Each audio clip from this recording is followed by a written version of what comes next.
Alô, galerinha do canal Bionline, tudo bem? Hoje a gente vai apresentar um vídeo, na verdade uma discussão, sobre um dos pontos mais interessantes que, sem dúvida alguma, mudou a concepção da vida, de como as pessoas viam, na verdade, as modificações dos organismos com o passar do tempo. Nós vamos falar um pouquinho, pessoal, sobre uma das principais obras da humanidade. Eu abuso, sou audacioso em falar que a gente vai citar um pouquinho um dos livros mais lidos pela humanidade, o famoso A Origem das Espécies, de Charles Darwin. Esse livro, ele retrata, na verdade, todo o conceito, todas as observações feitas por Charles Darwin em meados do século XIX sobre a ideia que ele tinha sobre o processo de evolução. E isso foi, de fato, uma das situações mais inovadoras do conhecimento daquela época. Nós estamos falando em meados de 1859, que foi o ano da publicação da Origem das Espécies. Um dos pontos mais importantes é você relacionar Darwin no seu contexto no que diz respeito ao processo de evolução. O Darwin era um cara que acreditava que os indivíduos da mesma espécie eram completamente diferentes. Isso é fácil de você observar. Eu, com as minhas características, sou bem diferente das suas que você está me observando. É claro que existem exceções, gêmeos univitelinos, por exemplo. Mas entre os indivíduos da mesma espécie é notória a diferença entre eles. Somos diferentes uns dos outros. E o Darwin, de uma certa maneira, ele já observava isso. E ele apresenta um conceito evolutivo um pouquinho diferente do que os outros anteriores, especialmente o Lamarck, havia proposto.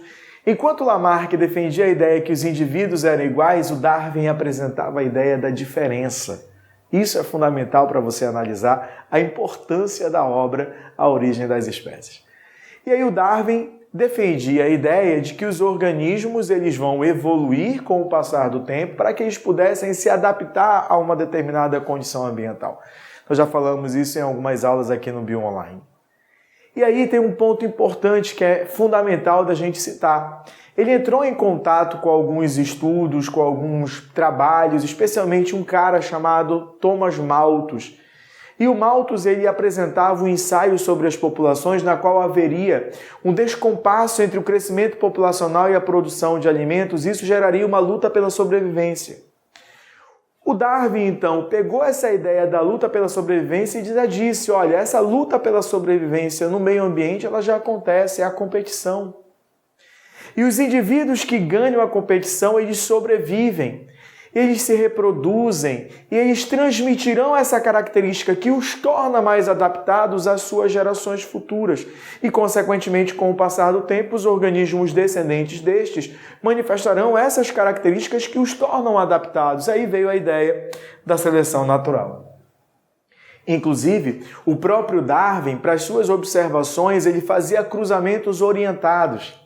E isso nós damos nome de seleção artificial. Nós fazemos essa seleção artificial. Quando você observa cruzamento entre raças de cães para obter determinados animais com características que são satisfatórias para nós, seres humanos, não só o cruzamento entre animais, mas o cruzamento entre vegetais também. E nesse contexto todo, quando Darwin fez uma viagem a bordo do MS Beagle, aportou, inclusive, passou pelo Brasil, passou pelo Rio de Janeiro, mas ele ficou encantado lá no arquipélago de Galápagos, observando os tentilhões. E esses tentilhões, esses frigilídeos, apresentavam bicos com formatos bem característicos que retratavam a sua alimentação diferenciada, mas todos eram muito semelhantes. E veio a ideia, a partir daí, de que todas essas aves descendiam de um ancestral comum, de um mesmo ancestral. E mediante isso, o que ele observava? Que a forma de alimentar, de se alimentar, de obter a comida, tornava cada avezinha adaptada a uma ilha, a uma determinada região. Embora todas sejam descendentes de uma ave ancestral, elas são de espécies diferentes, mas apresentam essa ancestralidade comum. Aí vem a ideia da ancestralidade comum. Aí vem da ideia do Darwin ver o processo evolutivo como sendo uma árvore. uma árvore a partir da qual eu tenho um ancestral comum que vai irradiando, que vai diversificando para todas as diversas espécies que fazem parte hoje da comunidade biológica do planeta Terra. E vem esse conceito de que todos os organismos descendem de um ancestral comum, de uma certa maneira, e isso quebra todas as concepções, especialmente concepções religiosas, acerca da origem e da evolução e do processo de mudança dos organismos. Naquele momento, muitos acreditavam que tudo era uma criação divina. E aí o Darwin quebra isso. O Darwin apresenta uma ideia completamente diferente, na qual não é apenas a ideia diferente porque outros já apresentavam, mas fundamentalmente baseada em evidências, em observações e a própria importância do Darwin no conceito social, na sua influência social, fez com que as pessoas viessem, opa, tem um pensamento novo aí, tem algo novo aí apresentando que tem uma certa plausibilidade. E o Darwin veio com isso. Embora o Darwin não tinha condições de explicar por que os indivíduos eram diferentes e coube ao neodarwinismo tal explicação, ele foi extremamente importante nesse contexto, nessa quebra de paradigmas e nesse estabelecimento de novas formas de pensar acerca de como os seres vivos evoluíram com o decorrer do tempo. E é claro que quando você tem um novo conceito, isso cria pessoas que são adeptas e pessoas que são contrárias a elas. E de uma certa maneira, muitos artistas daquela época, eles simplesmente pegaram uma ilustração clássica e representaram o corpo do macaco com a cabeça do Darwin, fazendo alusão ao processo de modificação linear que o Darwin em nenhum momento disse que acontecia dessa forma. O Darwin não disse que o homem veio do macaco, o Darwin disse que homem e macaco descendem de um mesmo ancestral. Mas muitos desses artistas vincularam essa ideia justamente para afastar as pessoas que estavam tendo conhecimento da ideia darwinista, para que elas não aceitassem o conceito de evolução e, de uma certa maneira, viessem a se tornar contra os princípios religiosos cristãos. Por isso que o Darwin, ao quebrar esses paradigmas e apresentar novos conceitos, ele se tornou revolucionário do ponto de vista do conhecimento científico. O homem não veio do macaco. Nós, seres humanos e os primatas não humanos, descendemos de um mesmo ancestral.